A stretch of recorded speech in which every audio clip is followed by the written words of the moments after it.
Hello everyone, আসসালামু আলাইকুম। আজ অনেক দিন পরে একটা ভিডিওর ভয়েস ওভার করতে বসেছি। আশা করছি যে যেখানে আছেন সবাই খুব ভালো আছেন। তো আজকের রেসিপিটা খুবই সিম্পল একটা ডেজার্ট আইটেম।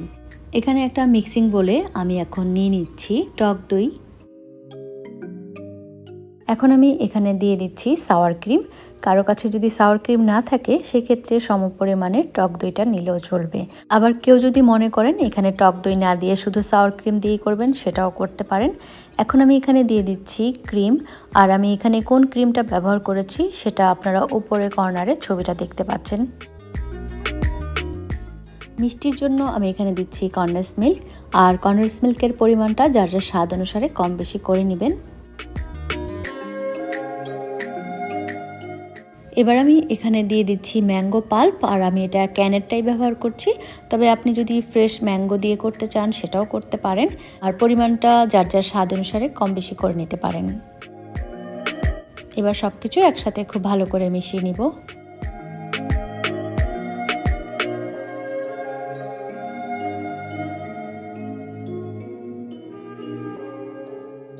মিশ্রণটা রেডি। এ পর্যায়ে আমি এখানে কিছু ক্যানে পাওয়া যায় এরকম মিক্স ফ্রুট এখানে দিয়ে দিলাম, আর ভালো মতো মিশিয়ে নিচ্ছি।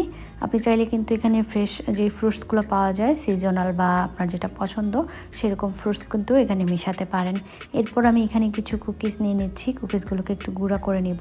এটা অপশনাল, আপনি চাইলে দিতে পারেন, আর না চাইলে কিন্তু এটা স্কিপও করতে পারেন।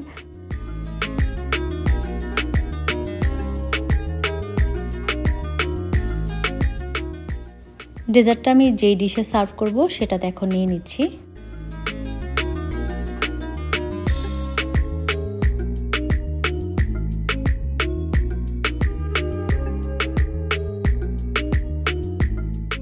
উপর দিয়ে এখন আমি কুকিজের সেই গুঁড়াটা দিয়ে দিচ্ছি একটু ডেকোরেশনের জন্য।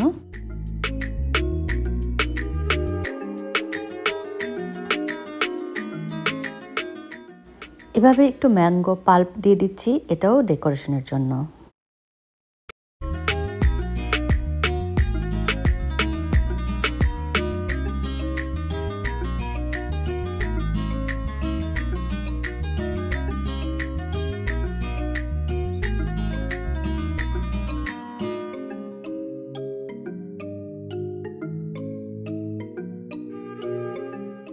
ডেজার্টটা রেডি। এবার এটাকে আমি ফ্রিজের নর্মাল চেম্বারে রেখে দিব ঠান্ডা করার জন্য।